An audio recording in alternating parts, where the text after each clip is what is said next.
Okay, welcome back again to some 0K, once again on the Folsom Dam Flooded map. I'm Damien from Game Innovator. I've done this introduction a few times. I'll just go over to the game itself. There we go. So yes, for YouTube people, you're not going to see the other games basically because one team resigned within the first couple of minutes of the game beginning. So yeah, this is actually being done completely live, so these guys are playing it right now. And yeah, we're probably going to end up with another team resignation. These yeah, 3 commanders for 400. Well, either that or it's going to be interesting with this many commanders for him. I mean, I'm pretty sure he's a good player, 400. Yeah, definitely good elo. But even he's probably... Wow, okay. Now he's just sabotaging the game.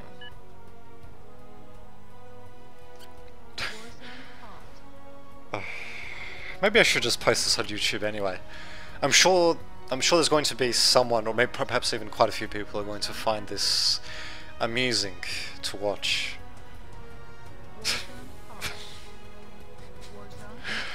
Oh my god. It's...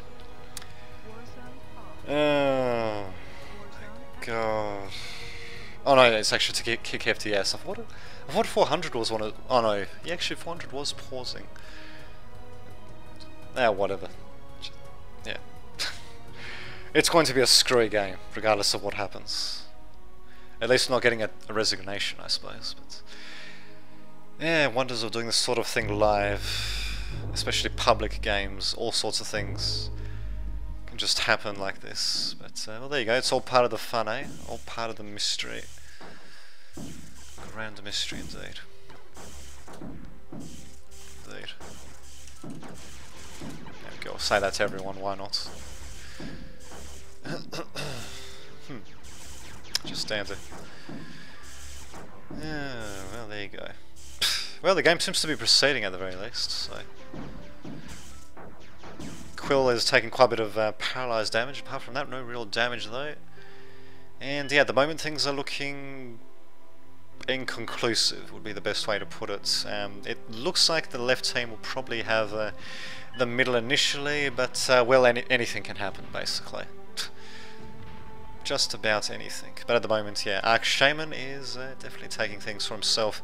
Big Mac, sorry, Big Mac following up as well, but actually he's not really following up, he's just consolidating in the middle. But there we go, good job to Arc Shaman for blasting the crap out of anything that dares come down this narrow corridor here, and yeah, we'll see what happens.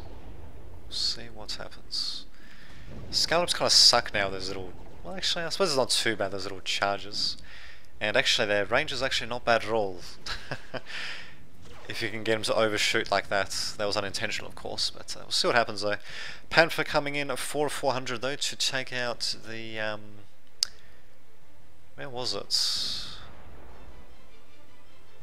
Leveler. Well, Leveler's dead, presumably. Oh, actually, no. Maybe it's back here now. Well... In any case, yeah, the middle has been solidly, well, somewhat solidly taken by the left team. The right team, on the other hand, is not out for the count yet, though. That neither team is really expanding into the water, apart from Brinlow from the left team. Yeah, we've got no expansion by FTS, despite the fact that this is pretty much all completely free to him. No expansion by Javadi, interesting name. Yeah, they're just ignoring the water completely on the top, and on the bottom, yeah, Brinlow definitely taking good charge of the water there, and yeah, there actually are definitely quite a few mixes there. This is the sort of stuff is going to make a massive, massive difference, especially in these sorts of games. Having access to all those resources that the other team just doesn't have access to. I mean, having the middle is nice and all that, but actually no. 1.6 compared to 2.9. Okay, the middle mix is definitely worth a bit, but yeah, all these extra mixes here are definitely going to make a bit of difference. Bombers are going to be a bit of a pain, but really, for the time being anyway, the bottom is somewhat secured by the by Brinlow. Interesting name, actually. top is just going to be completely ignored. What the hell are these people doing? I mean, really, there is metal here.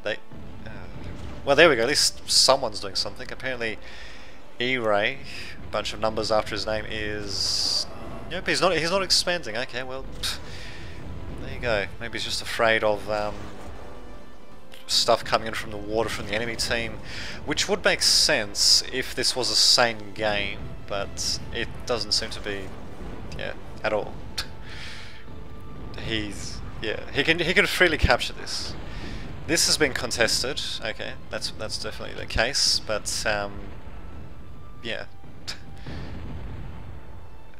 And even then, we do have one trident and one rapier coming in. Oh, actually, recent change of them is actually they do slow damage now, I think. Let's just have a look. Blah blah blah. Destruction targets slow down their targets, so it does slow damage as well. Yeah. Huzzah! Why not say?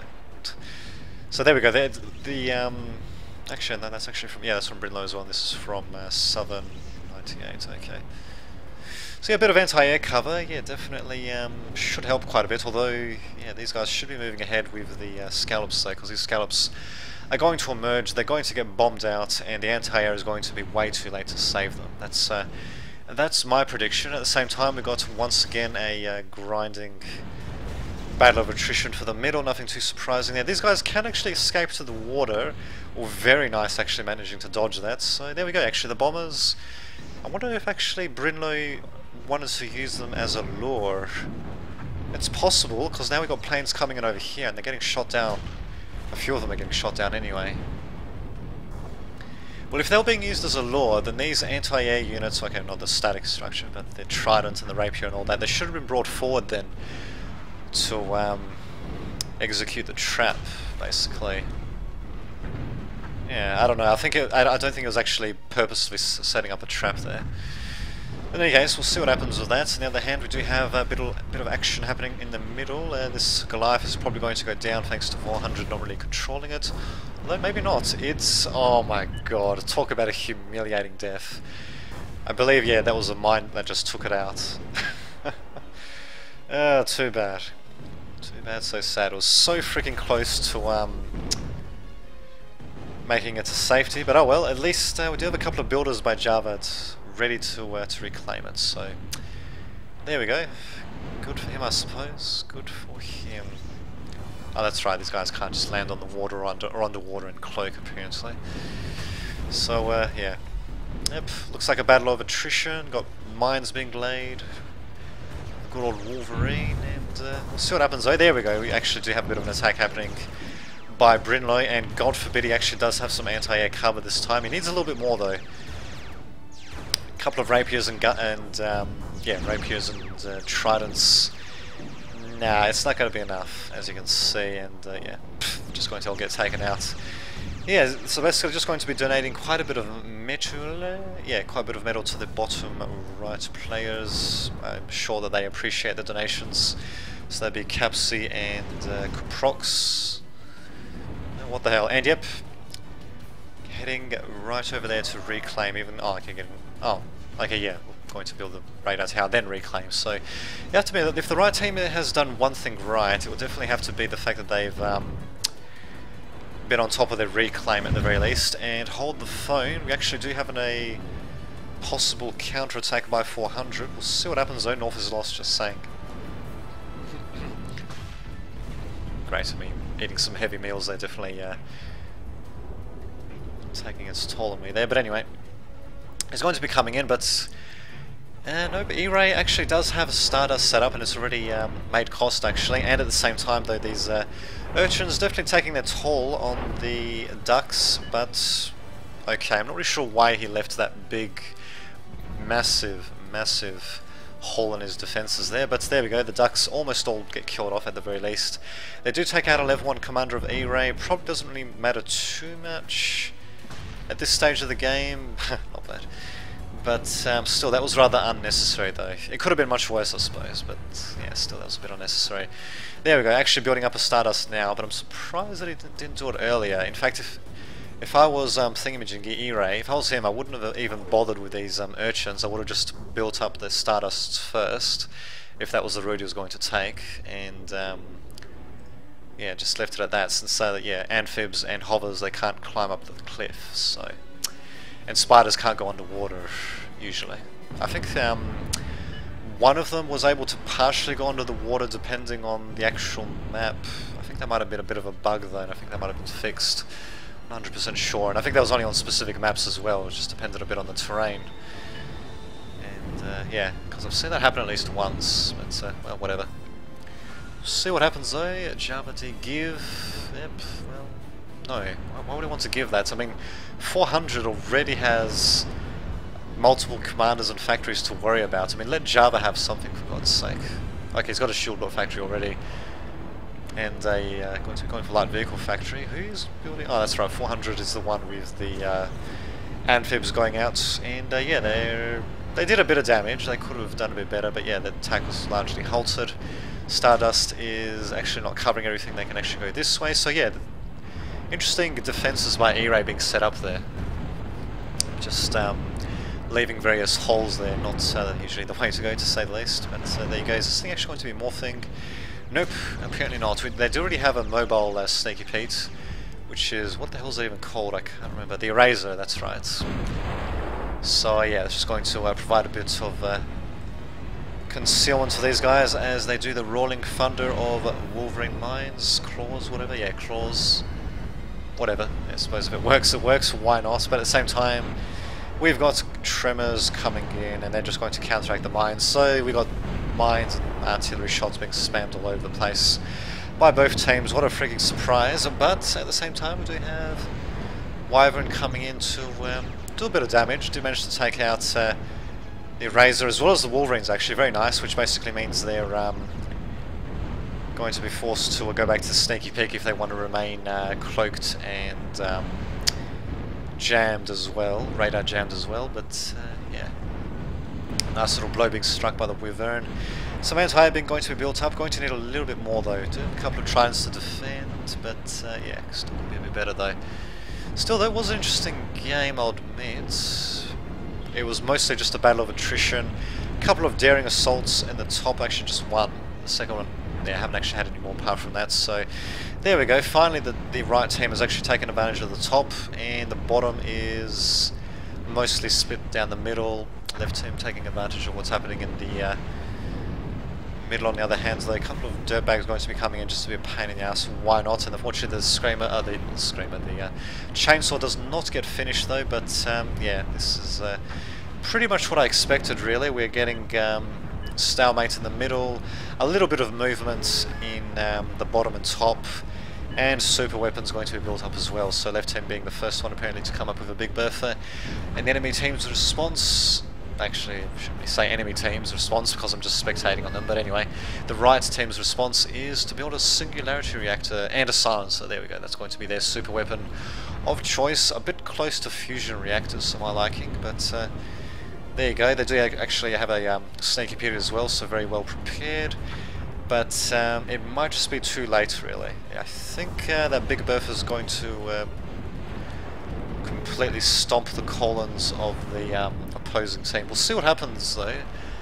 Yeah, definitely want to watch out for the singularity reactor. The nuclear power plant is still several minutes from being built, though. That's the problem. And then you have to wait for the 3 minutes, another 3 minutes for the first nuke to come out. And yeah, this Big Bertha, on the other hand, is, well, continuing to fire, and yeah, it's actually firing at the enemy's infrastructure as well. Missing quite a bit, but it's not just going for the frontline stuff, it is actually going for the rear, sort of going for the rear buildings, and sort of taking out some of the infrastructure if it actually hits. Well, oh my god, it didn't even touch the metal extractor. So it'll eventually take out the infrastructure, but have to keep an eye on that. The bottom, on the other hand, is falling to Thingamajiggy. What are these players called? Capsi, and the other one's Kuprox, yep. Okay, the bottom is at the very least falling to them. We'll see what happens though. Like a bit of a wasted shot on that Wyvern. But overall, still a bit of a screwy game, really. Very screwy indeed. And another quick thing to note is that Cobras are not particularly great versus planes. I'm surprised you actually built two of these and didn't build a chainsaw behind them. Another Big Bertha being built up, but I would build at least a chainsaw as well, just to actually target planes a bit better. But the Big Bertha apparently didn't take any damage. The Cobras took one of them took a bit of damage instead, so I suppose it worked out in the end. There you go. But yeah, the fact remains that the Big Bertha is still plugging away at the opponent's infrastructure, not targeting their factories, but I suppose this stuff is not too bad either. Second is building, it sure is, and this one's going to be a bit of a while away from being built up if I can just do that. Oh yeah, very long while away actually, in fact completely giving up construction.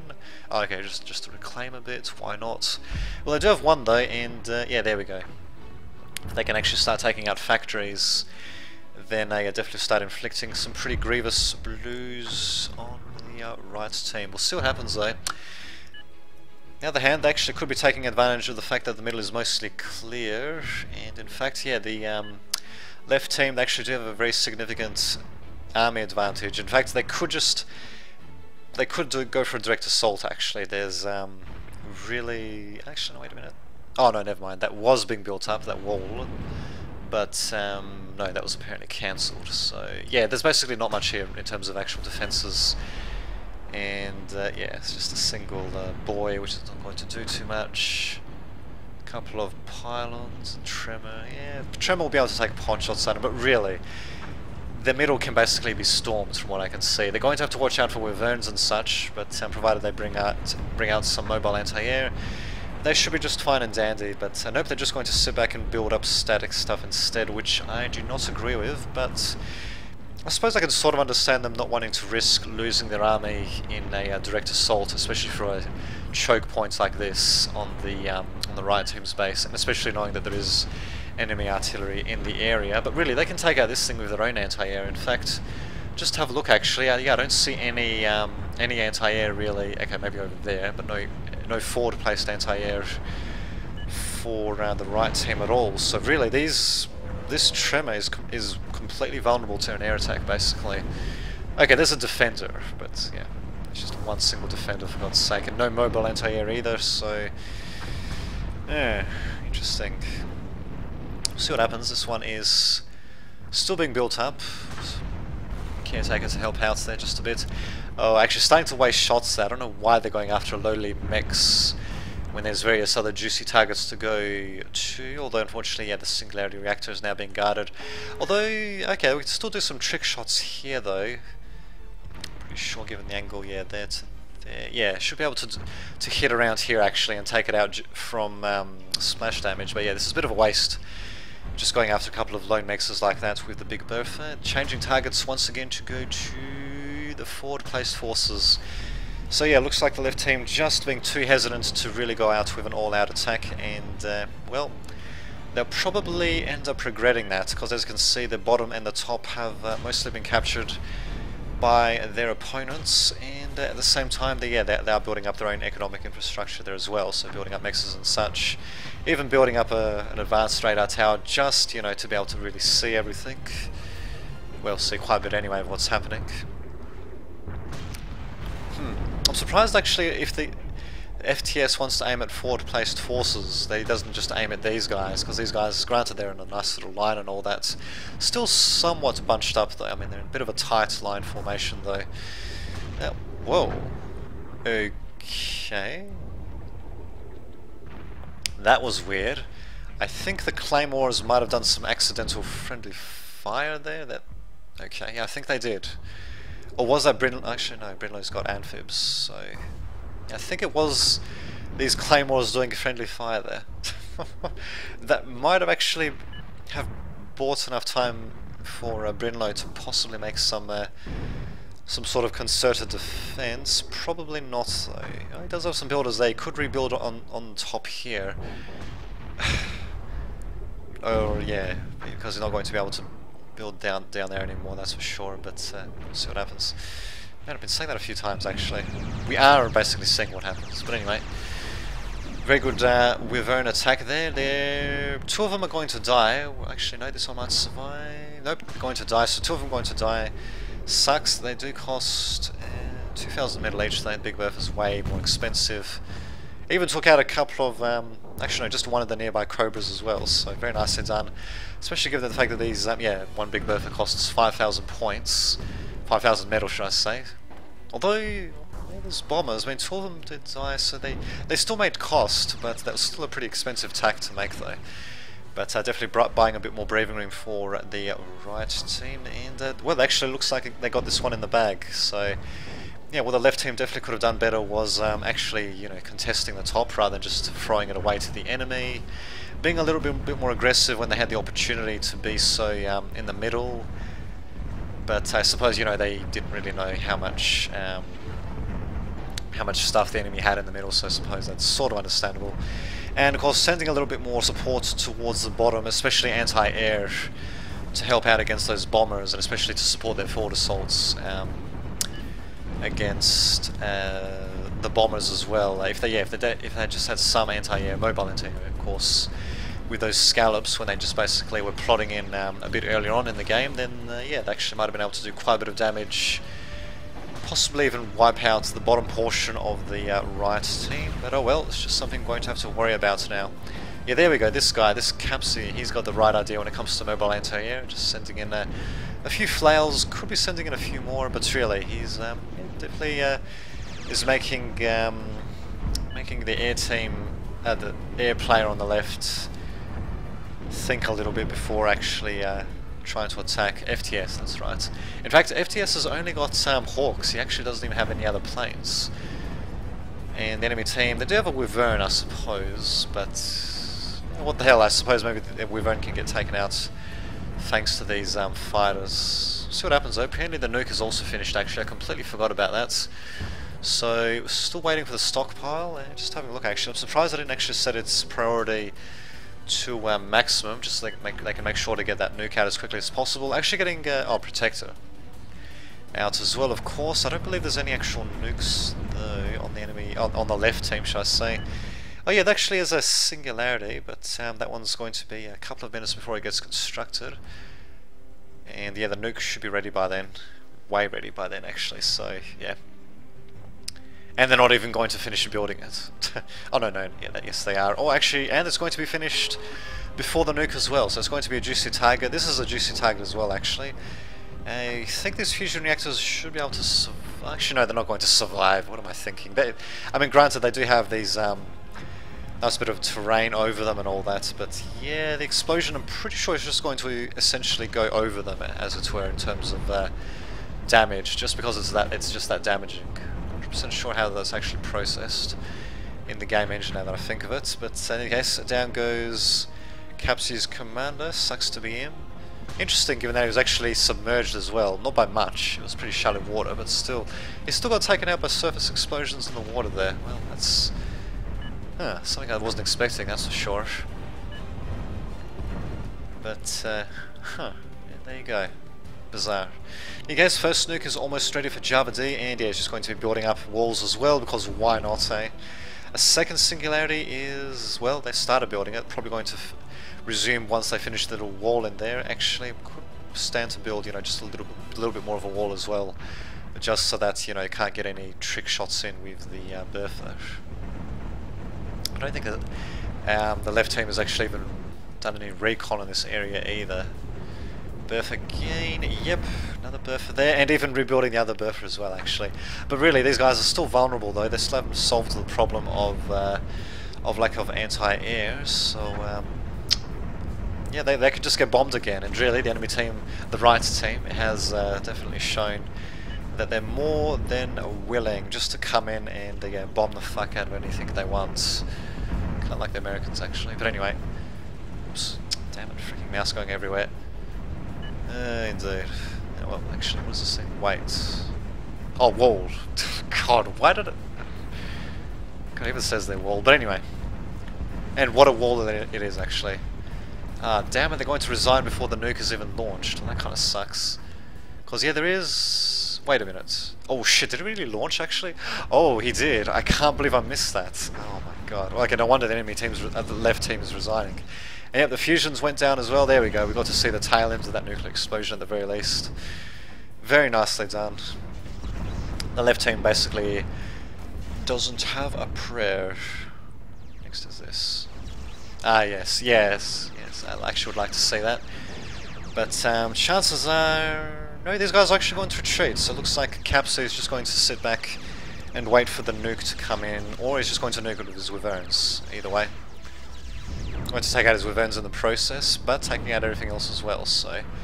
Yeah, just judging that, yeah, it does go off in a nuclear explosion, but definitely is smaller than the actual nuke though, so it definitely is very damaging there, to say the least. Apparently the left team's still not going to resign for some reason. It's starting to build up a protector.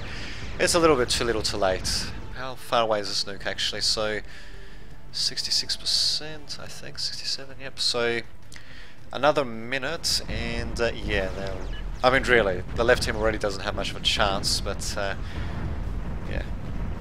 yeah, now they're starting to lose power as well, yep. And there goes their cloaking ability. Wow. Still a hell of a game though actually, definitely better than some of the other ones that I see on this map. Left team, yeah, they needed way more anti-air, and yeah, they needed to scout out their opponents as well, you know, just so they can at least see things like singularities and nukes and all that. I mean, they might not necessarily be able to attack them, but if they actually know that stuff is even there in the first place, definitely would have helped them out quite a bit. But yeah, well, there you go. Not to mention building these big buffers a bit close to each other as well without proper defences. Not even a shield, for God's sake. Yeah, a bit of a mistake, but yeah, well, still interesting game. A couple of nuclear explosions. Fun times indeed. So there you have it. I shall see you all next time. Apparently, wait a minute, what was that? Oh, interesting. Anyway, I shall see you all next time.